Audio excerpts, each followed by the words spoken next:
Good morning, everybody.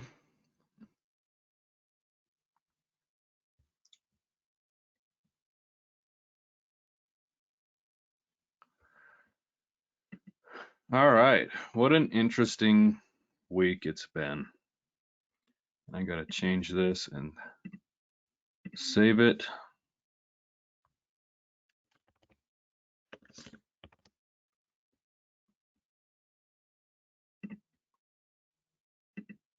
Bear with me just a moment. We're waiting for people to join anyways, so good.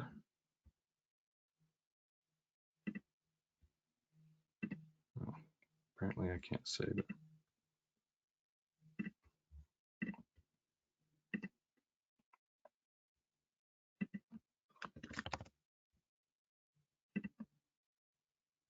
There we go. All right, guys, welcome to Trade Findings and Adjustments on April 23rd. My name is Keith Bybee. So this is my document from last time. I've got to let me erase some things, but talked about it, what makes a V recovery, what makes a W recovery. Just to come back to that a little bit, kind of the same situation. We are continuing to plateau on cases in the virus.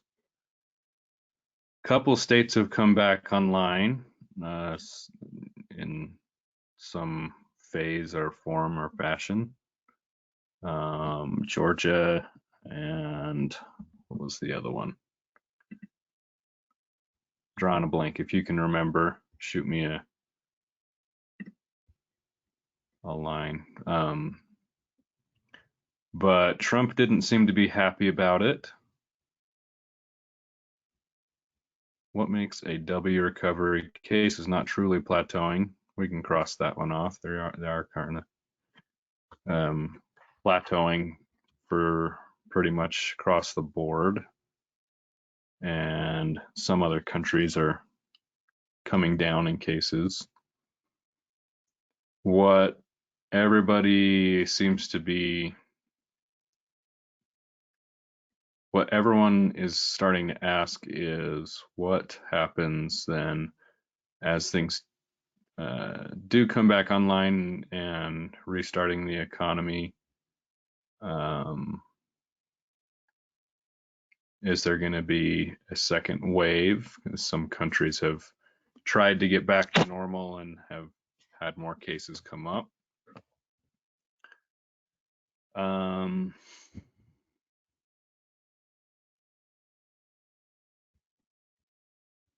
Earnings season, Kevin has mentioned several times, earnings, at least for Bank of America or JP Morgan, the banks in general are not getting a pass on earnings. They have come back up after selling off a bit, but this week, also what's kind of helping out the market is some fairly good earnings. Netflix, although I think Netflix fell down again. Let me just look. Yeah, they're bouncing today, but kind of didn't really take off. What else? Trying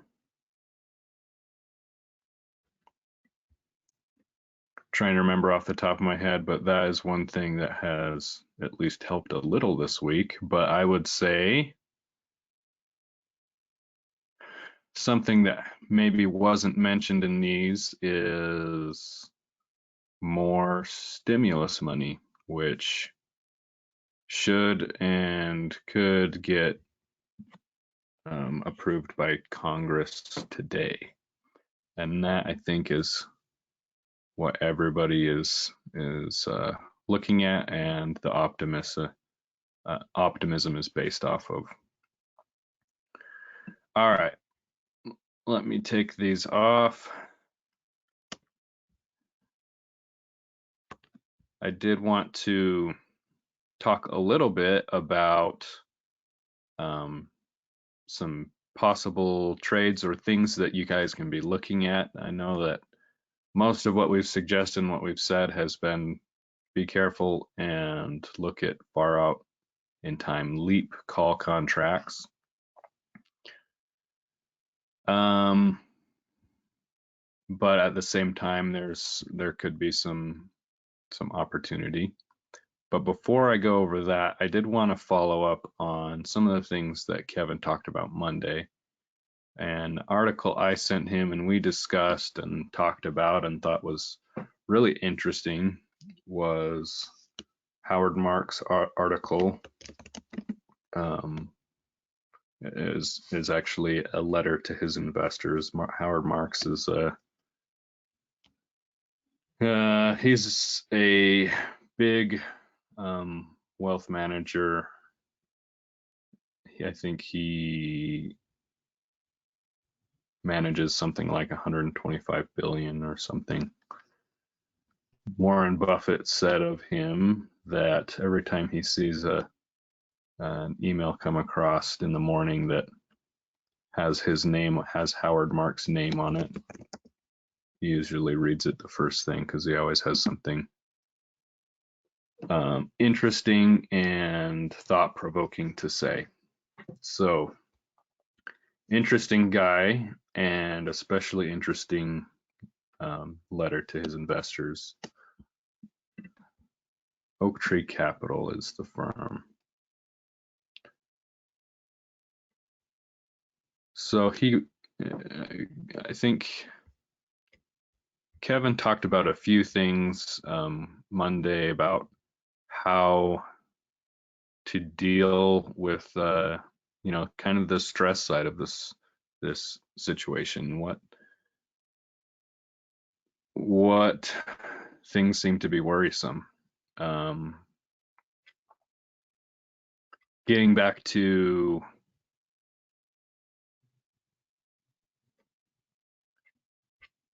the virus side of things. There's some good questions in here and maybe some thoughts for you guys just to kind of see and get a pulse for how you feel. This is talking about, getting quarantine lifted and just taking a introspective look about how things have changed and will change for you in the progress of getting back to normal. When will you first take a flight? How will you react when the person next to you starts coughing? And that's kind of funny because I feel that way every time I go on a flight.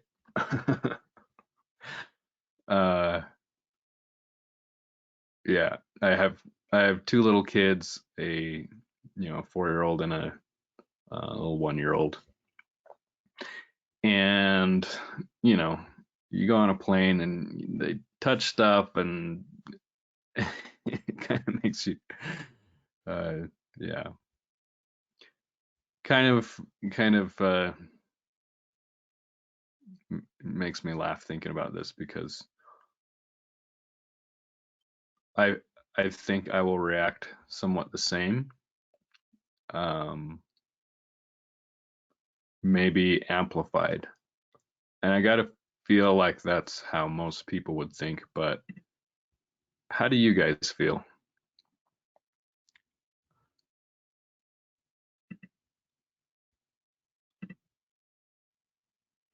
And as you're thinking, I'll just go over some of the other questions, and you can reply with what you feel. What has to happen to make you feel it's safe to send your child back to school? What will happen when everyone returns to work?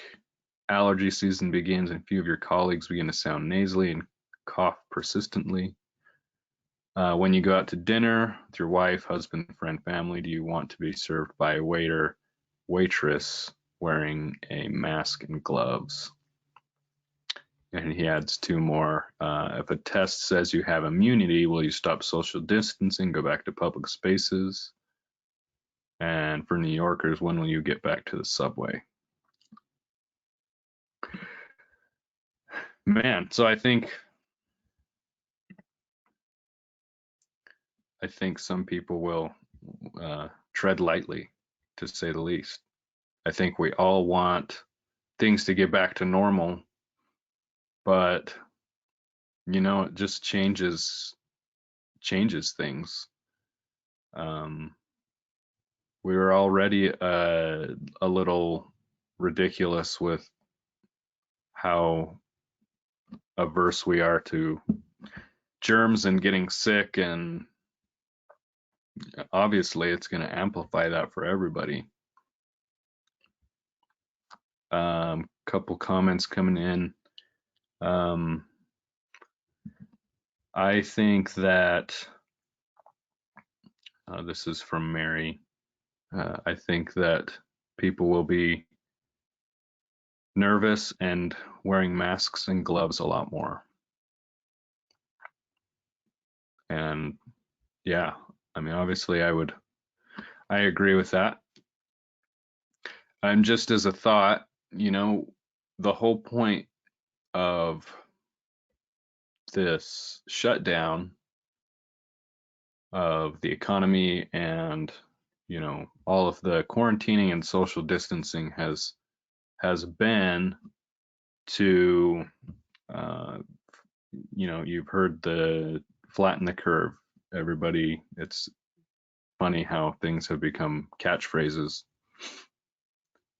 Flatten the curve so that there is not a huge spike in medical patients, right?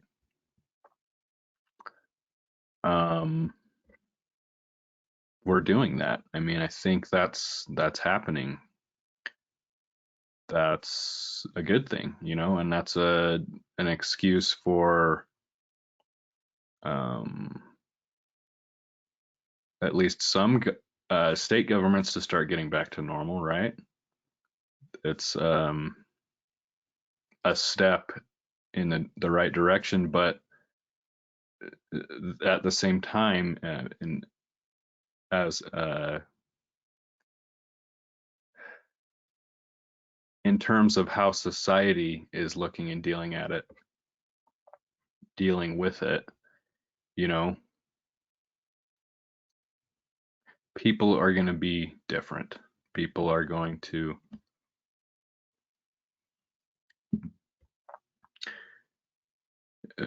I guess what I'm saying is people are looking at it and treating it more as, man, I don't want to get sick. I don't want anyone to get sick. I want to completely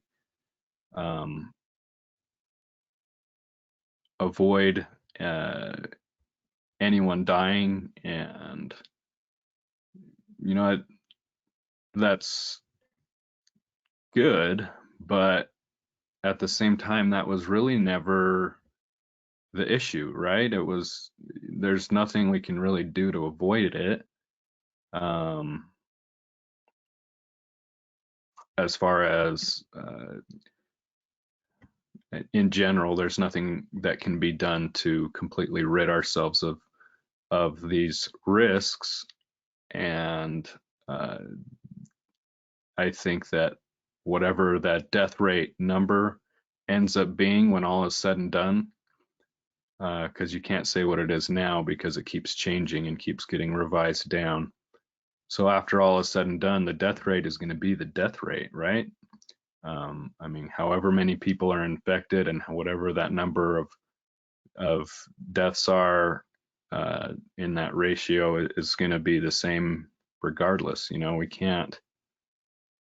It maybe in terms of overall numbers, definitely helps. But again, the issue was to make sure hospitals didn't get overwhelmed. And so I guess I'm trying to vocalize a worry that people will be, people are still way too, I guess, risk averse to getting back to normal. They're not thinking of it as in terms of helping out the hospitals. They're thinking of it in terms of, oh man, I don't want to get sick and I don't want to die. And then at the same time, people need to get back to work and want to get back to work, and it's an interesting cross section of different feelings and emotions and thoughts, and it's definitely going to be interesting to see how things play out. And part of the reason I like this article is because it doesn't necessarily point out any of the answers. There's not a lot of answers to be had right now. It points out the fact that we have big questions, and he points out the most important questions that have to be answered, right? And I'll put a link in here just because I think it's worthwhile for everybody to read. I don't know if you guys had checked this out from when Kevin had talked about it.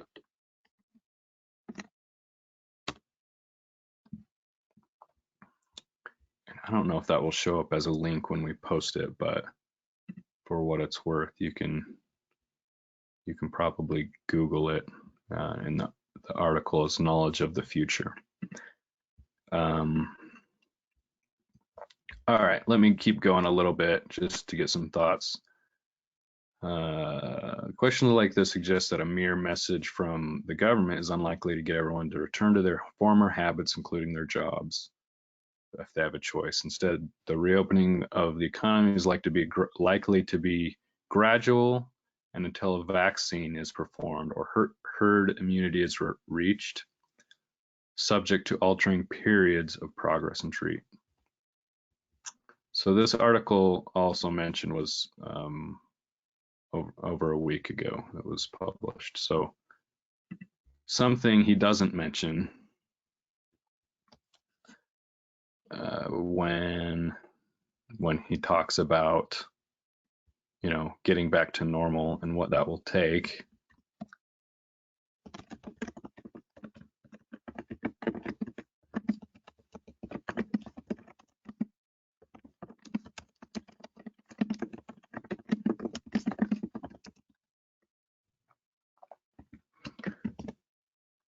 Something he doesn't mention is, obviously he mentions immunity, herd immunity, and a vaccine, but we've recently been talking about, especially from last Friday, is a treatment, successful treatments.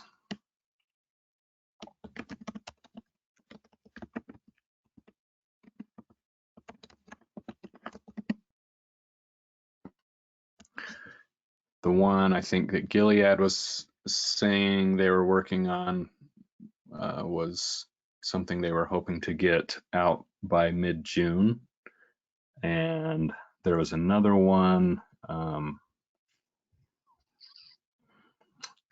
and I should have wrote the name of the company down and the CEO, but it was another treatment that they had success with that they were looking to get out as soon as September. And I assume that means like getting out to hospitals and shipping. So I would assume both of those would be, if they're working as hard as they can, would be pretty close to the same timeline. So successful treatments could be a huge help.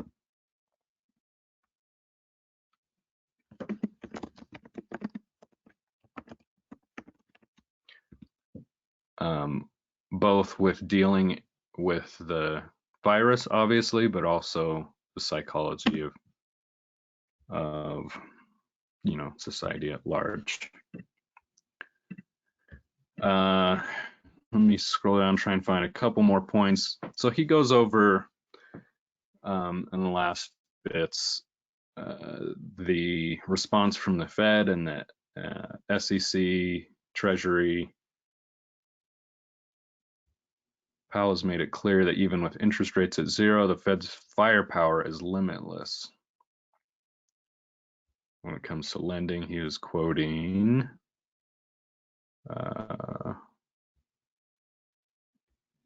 another article, Reuters.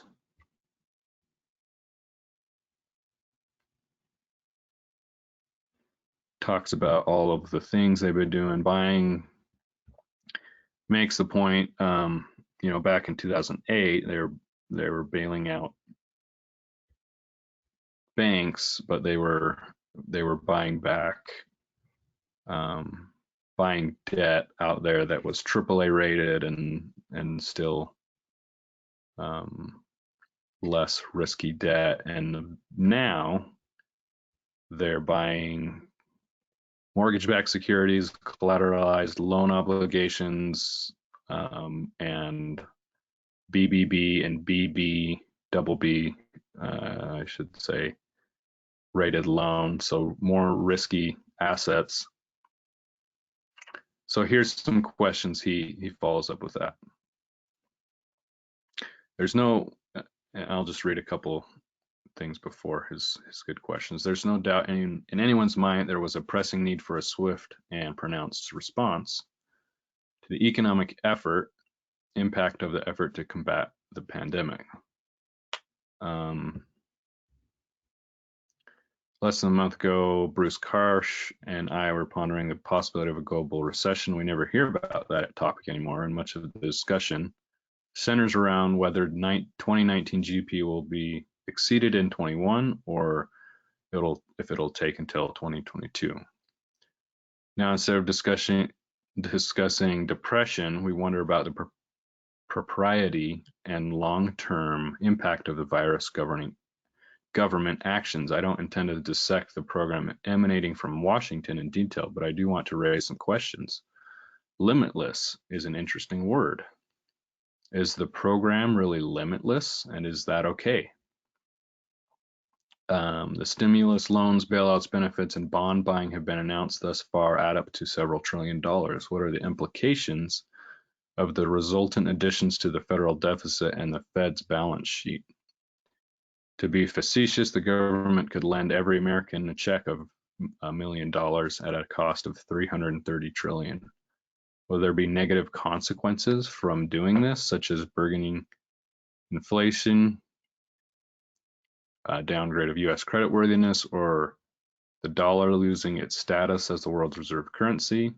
The answer is yes. Is there a point below 330 trillion at which those ramifications might kick in?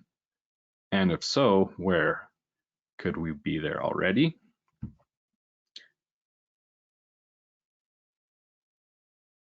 US is the world's reserve currency. I was trying to highlight that. I got a bunch of other stuff. Reserve currency, that's a big one. And that's been a worry from, you know, for a while. And all of this only exacerbates it. I guess the one thing, on the other hand, that comes to my mind is, well, everybody in the entire world is being affected by it. We're all kind of stuck in this situation, you know. It's not just the US, so you know, I don't know that means that we can't lose our reserve currency and that issue, but it makes me wonder how that plays out when, you know, everybody in the entire world is suffering from the issues, but also needs the US to be economically strong. You know, everybody relies on us. So that's an interesting thing and more of a rabbit hole to think down, but it's something to definitely keep an eye on.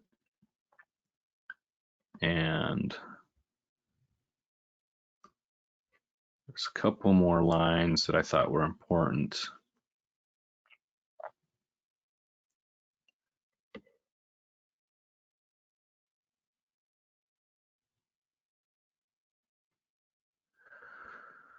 So, but let me read this highlighted part. What will be the impact on America of the loss of a substantial portion of the second quarter's production of goods and services?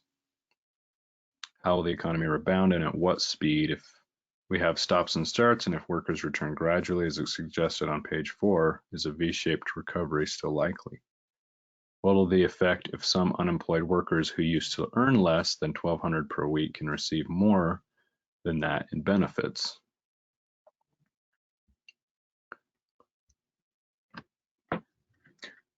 And that's a good point as well, because talking about V-shaped recovery, because the current belief, I think, at least with regard to the stock market, is that we have all the stimulus, we have quick, swift reaction, and maybe the getting back to normal will be fairly as quick. And it seems as though that's how the market reacted. So I guess that's the main point he's trying to make is I'm not so sure that that really happens, and to take an honest look at how you feel, and I guess do a little soul searching. And then this last bit is really interesting and important. And it kind of continues on with, what happens with reserve currency and all this debt.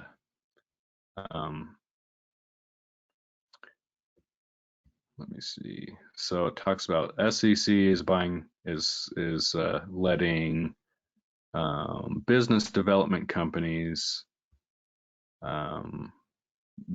it's easing their regulation. SEC is primarily trying to address the issue that a temporary markdown in the fair value of these portfolio companies can increase the leverage above the regulatory maximum. So they're allowed to take more leverage. And he sums it up. In other words, we're in regulatory wonderland where there's no pretense that financial statements have to be accurate or current.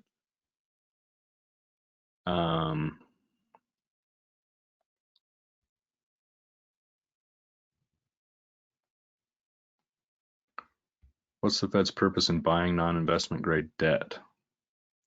Does it want to make sure all companies are able to borrow, regardless of their fundamentals? Does it want to protect bondholders from losses?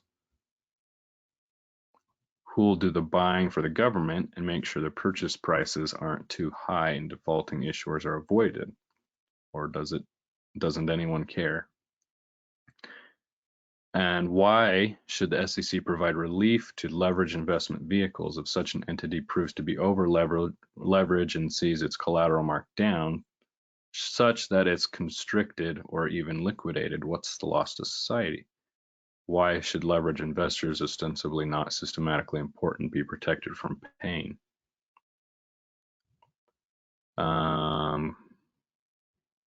Talks about during the financial crisis and what the Fed did. And Treasury undertook a number of actions to encourage price discovery, rekindle risk bearing, and reopen markets. They worked well. Their goals were accomplished, and the U.S. recovery from the GFC was swift and strong. Of course, we can debate whether the willingness to bear risk snapped back too far, or too fast and too far. Some things were done through encouraging the operation of market mechanisms, not direct in action. Now bonds are being bought and rules waived. Is there a point at which these things become undesirable?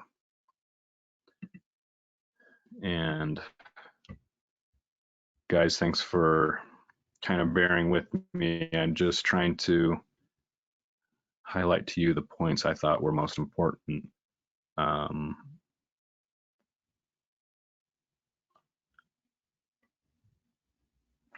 So here's where he kind of wraps it up. Here's some great points. Company uses its cash and perhaps borrows more to repurchase its shares. A corporate acquirer chooses to use more leverage rather than less. Let me back up just a bit. When people get the feeling that a government will protect them from unpleasant financial consequences of their actions, it's called moral hazard. People and institutions are protected from pain, but bad lessons are learned. In other words,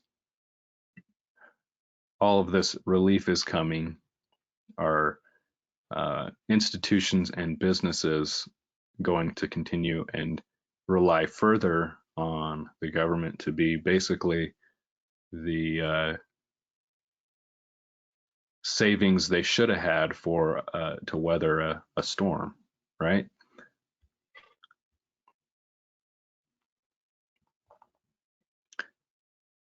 A company uses its cash and perhaps borrows more to repurchase its shares, although that's kind of, for the most part, being avoided in letting companies, at least public companies, just repurchase shares. A corporate acquirer chooses to use more leverage rather than less, or the organizer of a REIT or a CLO takes on more debt in order to amplify its returns. In each case, the chosen tactic will magnify profits if things go well, but it'll also magnify losses if things go poorly and reduce the probability of surviving tough times. These parties get to enjoy the fruits of their actions when they're successful, but are protected from loss when they fail. Risk-taking is encouraged and risk aversion is suppressed. There's an old saying, and this is pretty funny. I love this. Variously attributed to the fact that capitalism without bankruptcy is like Catholicism without hell. It appeals to me strongly. Markets work best when participants have a healthy fear of loss. It shouldn't be the role of the Fed or the government to eradicate it.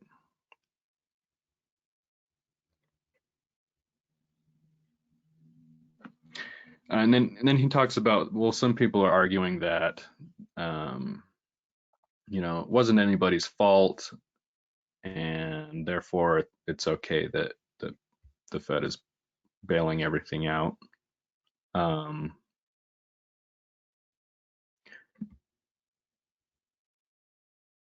He talks about, I understand that they aren't guilty of having ignored a likely risk, but unlikely and even unforeseeable things happen from time to time, and investors and business people have to allow for that possibility and expect to bear the consequences.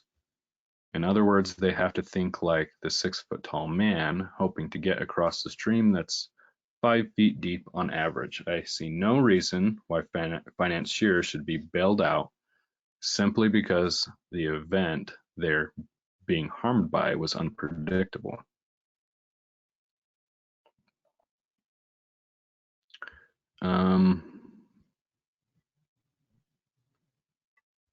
Let me wrap this up, guys, and we'll get to some other topics.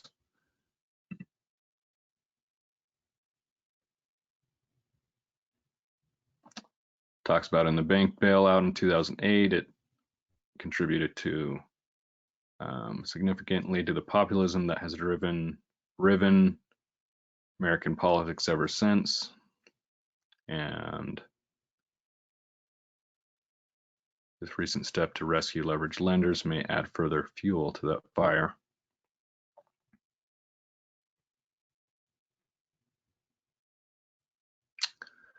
There's an old saying that you can't fight the Fed. That is, the Fed can accomplish whatever it wants and investors are buying it. Thus, the S&P 500 has risen 23% since the bottom on March 23rd, and there's little concern about the retrenchments that typically have been part of the past market rallies. But Justin Beal, my artist's son-in-law, is mystified. I don't get it, he told me on Saturday.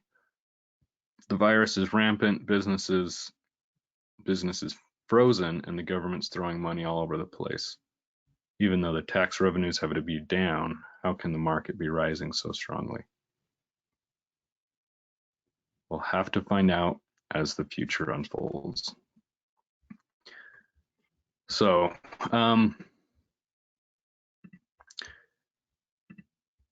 again, I would take the time to read it, just because it asks those important questions and it highlights the things that Kevin and I have discussed and things that we've been focusing on for some time now. And it certainly couldn't hurt for you guys to look through it again. But I do think there's other things that we don't know and that he didn't know at the time that are also starting to happen. Successful treatments being the one I'm mentioning now. Let me just take a look. We've got a little bit of an update today, and S&P is just fighting over that 50-day. So with regard to trades and keeping those remarks in mind, you look at the businesses and industries that either are able to fundamentally sound and able to weather the storm, or who will do even better as a result of it, right? One of the ones that I keep thinking about is AOBC, and you saw I had that open earlier. Retail, but it is outdoors and hunting and guns and equipment, right? Starting to have a bit of a breakout above their 50-day. I thought of the idea of suggesting maybe a bull call that you guys could take a look at. Their fundamentals are strong. Downgraded a couple times here. Doesn't look like by anyone important, but I could be wrong. I haven't noticed those names.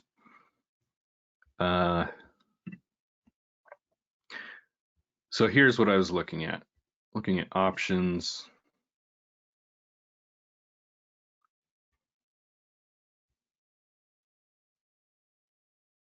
Look at me.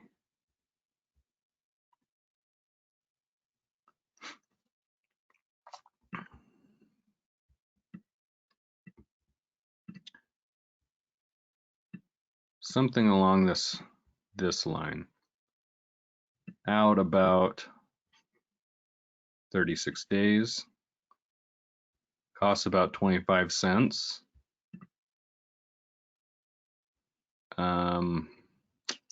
That's kind of interesting. 1-to-1 risk and reward. That was actually 1 to 1.5 as I looked at this earlier this morning. But it also kind of highlights a little bit of a problem, which is option volume. So check out some of the spreads are really ridiculous. AOBC is looking okay because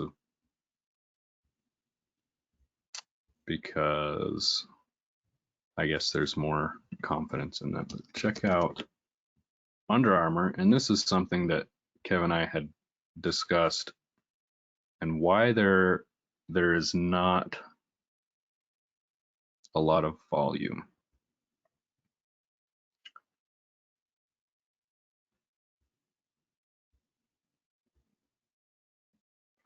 And it is picking up a little bit, which is nice. But generally, a lot of what we've seen is this kind of thing. 13 and 25, those large spreads that make it difficult and a little confusing. And it's something that, as I asked Kevin about it, have you seen, sorry, this is being weird. Is this something you saw in 2008, especially on banks that were selling off, where it's hard to get these fills on puts going up to, in this case, is up to 10, trying to roll those puts, and nobody wants to take really the other side. So in other words, you're trying to buy puts at a certain price, in this case at 10, and nobody really wants to take the other side of the trade, right? Someone has to sell short puts in order for us to buy long puts, right? And as we discussed that, he said, this is not something I've seen. This is different, It means that nobody's, or at least very few people, where's the open interest? Low open interest.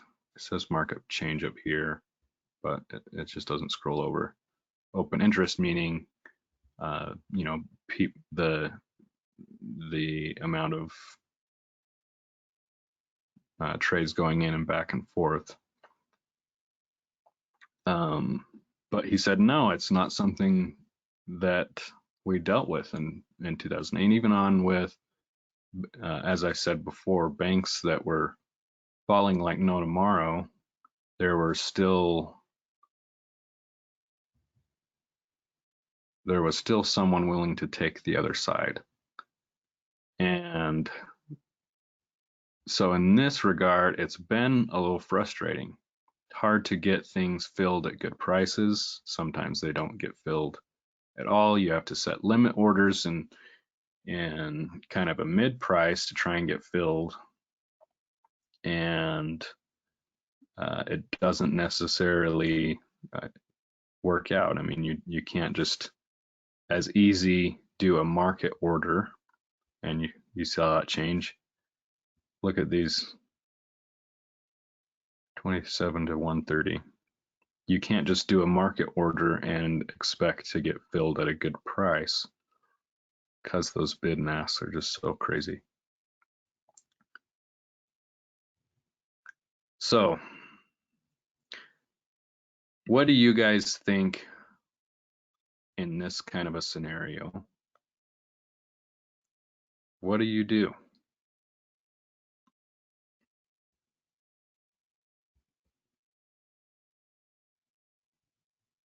Where do you go to solve this problem that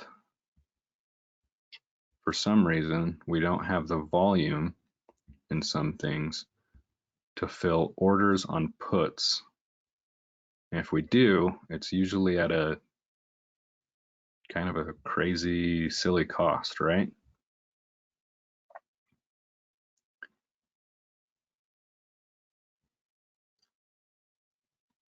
And getting a comment in from Lance says, is there somewhere else that you can find volume?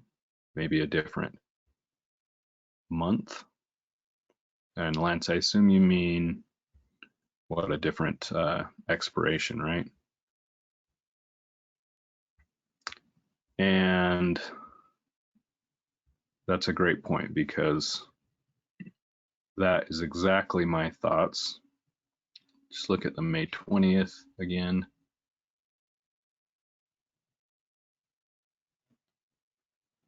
It's just too close in time to see any real volume there. So June, maybe a little better. Bid and ask size.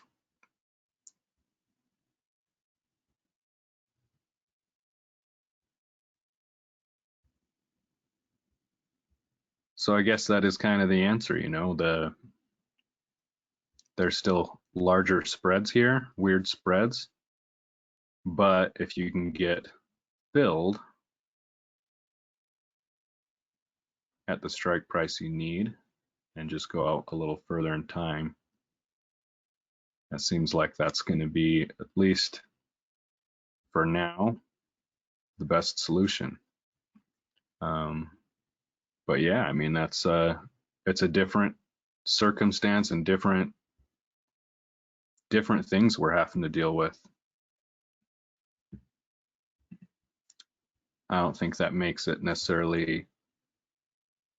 I guess that can also go both ways. We can profit in some ways, but it certainly makes things difficult. Let me go back to AOBC.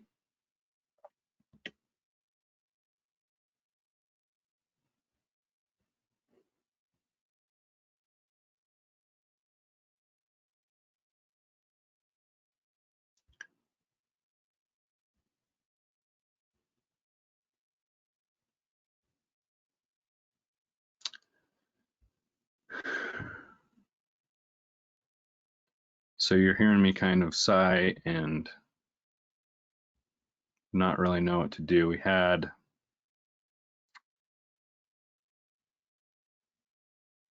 a bid and ask and a spread here from 9 to 950, which is what I was looking at. That made a lot more sense. But this, it really doesn't. You saw that a minute ago. It was like 25 cents mid. There was a better price there. So means things are falling a little bit.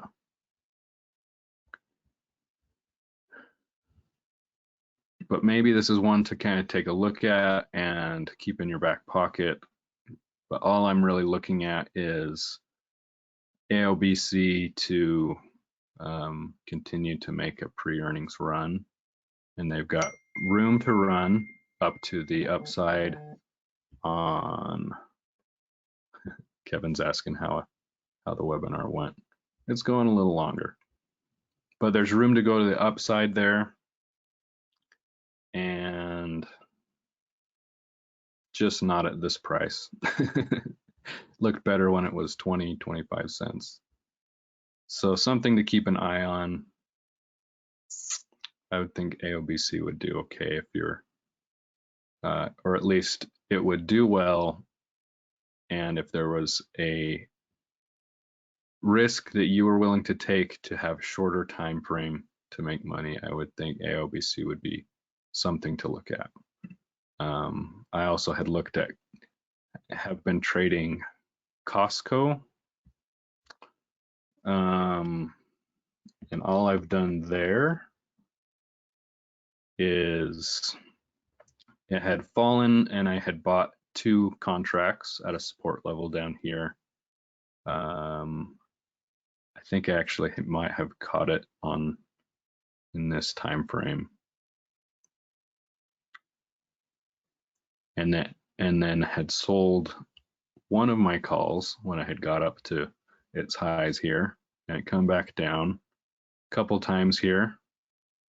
Each time I bought the second call back, and I think it was just a January 21 call, and have ridden it up. So I've made a little bit on the swings back and forth, but where it's sitting at right now, I'm just kind of going over it to give you something to keep an eye on as well. Let's see if Costco doesn't hold a 50-day to see if it tests a 200-day or comes back down to this price level down here, to where you might look at possibly getting into it. And obviously pay attention to why it's moving the way it is. If it's just simply kind of moving with the market, take a look at it and maybe buy some leaps at a lower cost. My plan right now is, since I made a couple dollars here and there holding one of the calls and buying and selling the other at lows and highs. I kept the two of them. My plan now is to simply, if it continues to drop, I'll just buy two more in dollar cost average and do that kind of thing. So I just wanted to throw that out there as what I'm doing, and take a look at it at a decent price. I don't know that would be today, because it's still kind of trying to hold on to that 50-day, but definitely let it pique your interest if it doesn't hold the 50-day, but look at why that is, and maybe that's one we can follow up with again in the future. Guys, is there any questions last minute? I know I've kind of been rambling on and offering a lot of questions and concerns with little answers, and that's just kind of par for the course. It's just what everyone is dealing with. I think anywhere you go or look, that's the issues we're all dealing with, and we're all kind of looking for the best companies that will weather this the most successfully. And I still think, again, your best bet is, if you're wanting to take advantage of some ridiculous prices, you give yourself the time to do it, and you look at leaps in general. But those are a couple things I was looking at.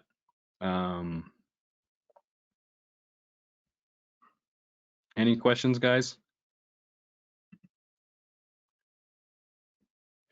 One from Ida. Any thoughts on Apple going through earnings?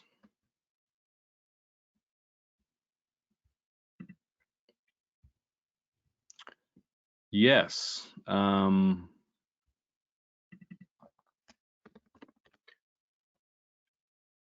think the main thing with Apple has been the main thing with them for years, and that's the fact that they have loads of cash that they can weather a storm pretty well. They had been, most of this rally here has been from the fact that they're going to be offering those cheaper phones. Their stores are kind of trying to come back online, but they're the whole Goldman Sachs things. Goldman Sachs came out and had downgraded them, thinking that, or not. Well, yeah, they downgraded them, but it was expecting them to have higher costs with supply chains being the way they are.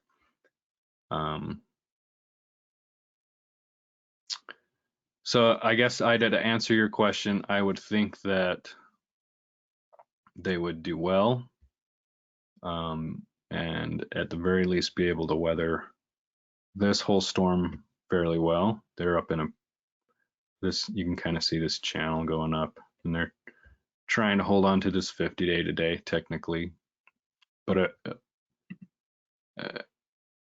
I guess I don't have great thoughts for you per se, but I think this earnings will probably be mixed. They'll have their Apple TV Plus subscriptions probably go way up, and a lot more money on their services side, and that kind of thing. As far as phones and what else, they're supposed to have a lot more sales there. So, I don't know. I think that whatever you are doing, make sure you have the time, whether it's stock or options. You have it leaps if you're doing the option side, and give yourself time and space to be able to dollar cost average if investors just don't like what happens in the earnings report. And again, remember, nobody is really getting a huge pass. So I guess my answer there is that there's just a couple conflicting things that could make it go either way. But generally, I feel positive about Apple for those reasons. All right, thanks, Ida. Appreciate it. Guys, that's it for me. I've gone way over my time, but I really appreciate you sticking with me, and thanks for the thoughts and ideas and your questions, and we will see you next time. Bye.